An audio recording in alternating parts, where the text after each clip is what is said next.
Salut tout le monde et bienvenue sur la chaîne Optimal Respiration. Aujourd'hui, on va parler de quelque chose d'extrêmement basique, mais pourtant essentiel pour notre santé, la respiration. Vous vous dites sûrement, respirer, je fais ça toute la journée sans même y penser. Et vous avez tout à fait raison, mais en réalité, beaucoup d'entre nous ne respirent pas aussi bien qu'ils le pourraient. On va explorer les 10 erreurs de respiration les plus fréquentes, et je vous garantis que vous serez surpris de voir combien d'entre elles vous faites peut-être. Rassurez-vous, je ne vais pas seulement vous montrer les problèmes, je vais aussi vous donner des conseils pratiques et des techniques pour améliorer votre respiration pour de bon. Parce que quand on respire mieux, on se sent mieux. C'est aussi simple que ça. Juste avant d'entrer dans le vif du sujet, j'ai un petit bonus pour vous. J'ai rassemblé mes meilleures techniques de respiration dans un e-book gratuit. C'est un outil super utile pour rester calme et performant au quotidien. Le lien est en description, alors pensez à le télécharger après la vidéo. Commençons par une erreur incroyablement courante, surtout dans notre monde au rythme effréné. La respiration superficielle. C'est lorsque vous prenez des respirations courtes et rapides, généralement par la poitrine, sans engager pleinement votre diaphragme. Vous connaissez cette sensation lorsque vous êtes stressé et que vous vous surprenez à prendre des respirations courtes et superficielles? Oui, c'est exactement ce dont nous parlons. Le problème avec la respiration superficielle est qu'elle ne permet pas à vos poumons de se gonfler complètement, ce qui signifie que vous n'obtenez pas autant d'oxygène que nécessaire. Imaginez que vous essayez de gonfler un ballon avec de petites bouffées d'air. Cela prendra beaucoup plus de temps et vous pourriez même ne pas le gonfler complètement. Au fil du temps, respirer constamment de cette manière peut en fait augmenter les sentiments de stress et d'anxiété. Cela devient un cercle vicieux.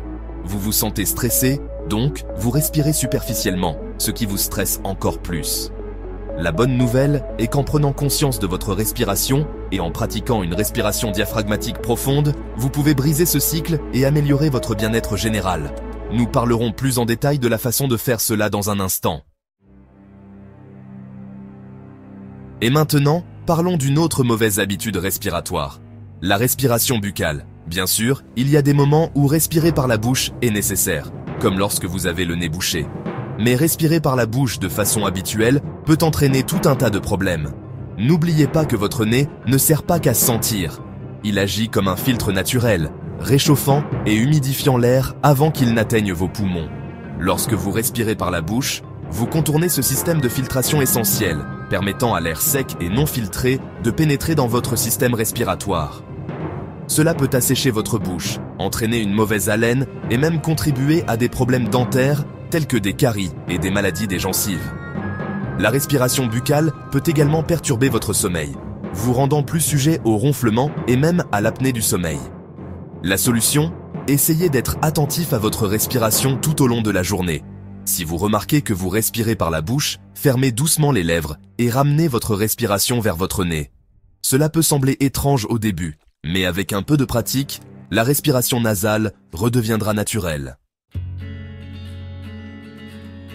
Cette prochaine erreur peut sembler évidente, mais vous seriez surpris de voir à quelle fréquence nous la commettons inconsciemment. Retenir notre respiration. On le fait parfois lorsqu'on se concentre intensément, lorsqu'on est anxieux, ou même lorsqu'on soulève quelque chose de lourd. Mais saviez-vous que retenir sa respiration peut en fait intensifier le stress et l'anxiété? C'est vrai. Lorsque vous retenez votre respiration, votre corps entre dans un léger état de panique, car il ne reçoit pas l'oxygène dont il a besoin. Cela déclenche la libération d'hormones du stress comme le cortisol, ce qui peut vous rendre encore plus nerveux. La clé ici est d'être conscient de sa respiration, surtout en période de stress. Si vous vous surprenez à retenir votre respiration, rappelez-vous consciemment de respirer lentement et profondément. C'est comme appuyer sur le bouton de réinitialisation de votre système nerveux. À l'inverse de retenir sa respiration, il y a la surrespiration, aussi appelée hyperventilation. Cela se produit lorsque vous respirez trop profondément ou trop rapidement, ce qui provoque un déséquilibre entre l'oxygène et le dioxyde de carbone dans votre sang. Même si cela peut sembler paradoxal, trop d'oxygène peut en fait être nocif. L'hyperventilation peut entraîner des étourdissements, des vertiges, des fourmillements dans les extrémités et même des évanouissements. Si vous vous surprenez à surrespirer, essayez cette technique simple.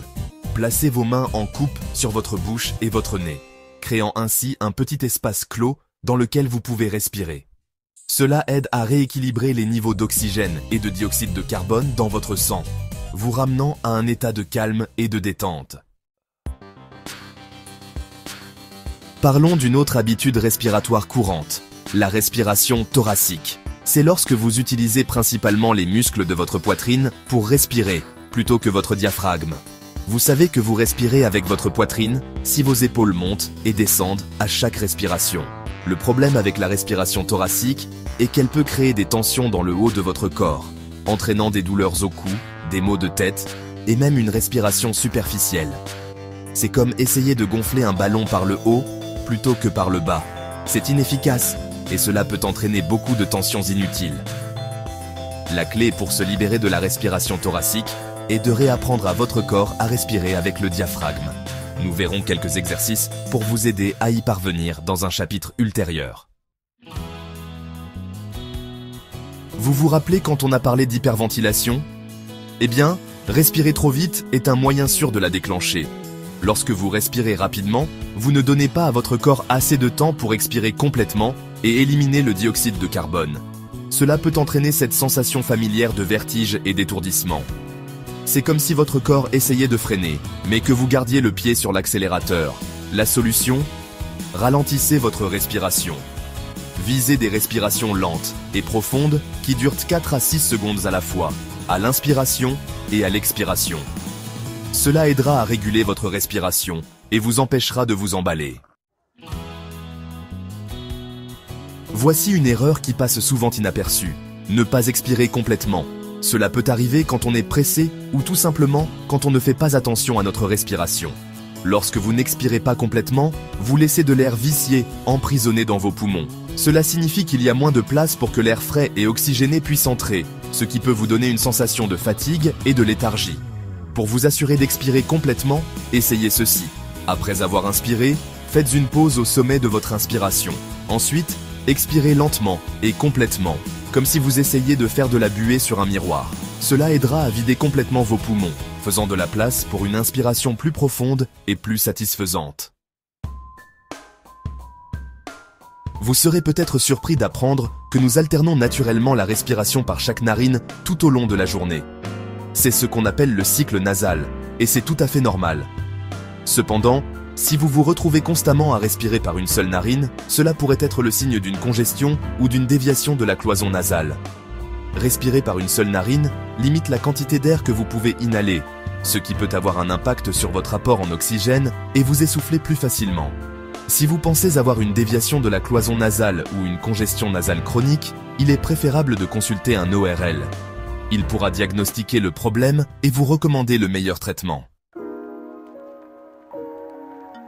Croyez-le ou non, votre posture joue un rôle crucial dans la qualité de votre respiration. Se tenir avachi ou voûté comprime votre cage thoracique, restreignant vos poumons et rendant plus difficile la prise de respiration profonde. C'est comme essayer de gonfler un ballon dans une boîte à chaussures. Il n'aura pas beaucoup d'espace pour se dilater. D'un autre côté, lorsque vous êtes assis ou debout avec le dos droit, vous créez plus d'espace pour que vos poumons se dilatent, permettant des respirations plus profondes et plus complètes.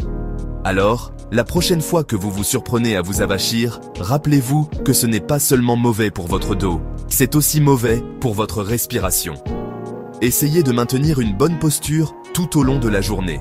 Asseyez-vous droit, détendez vos épaules et gardez votre menton parallèle au sol. Vos poumons et votre dos vous en remercieront. Enfin, et ce n'est pas le moindre, il y a le fait de négliger les exercices de respiration. Comme tout autre muscle de votre corps, votre diaphragme a aussi besoin d'être entraîné. Des exercices de respiration réguliers peuvent renforcer votre diaphragme, améliorer votre capacité pulmonaire et même réduire le stress et l'anxiété. Il existe une multitude d'exercices de respiration différents, mais l'un de mes préférés est la respiration diaphragmatique, aussi appelée respiration ventrale. Pour ce faire, asseyez-vous ou allongez-vous confortablement et placez une main sur votre poitrine et l'autre sur votre abdomen. En inspirant lentement par le nez, imaginez que vous remplissez votre ventre d'air, en laissant votre abdomen se gonfler. En expirant lentement par la bouche, contractez doucement vos muscles abdominaux pour expulser l'air. Pratiquez cet exercice pendant quelques minutes chaque jour et vous serez étonné de la différence que cela peut faire. Et voilà, 10 erreurs de respiration courante et comment les éviter. N'oubliez pas que respirer est quelque chose que nous faisons instinctivement, mais cela ne signifie pas que nous le faisons toujours correctement. En prenant davantage conscience de votre respiration et en faisant un effort conscient pour mieux respirer, vous pouvez améliorer votre santé physique et mentale de nombreuses façons. Alors, respirez profondément, détendez-vous et rappelez-vous que chaque respiration est une chance de repartir à zéro. Merci d'avoir regardé. Si vous avez trouvé cette vidéo utile, n'oubliez pas de laisser un pouce levé, de laisser un commentaire ci-dessous et de vous abonner à la chaîne pour plus de conseils sur la santé et le bien-être. À la prochaine, portez-vous bien.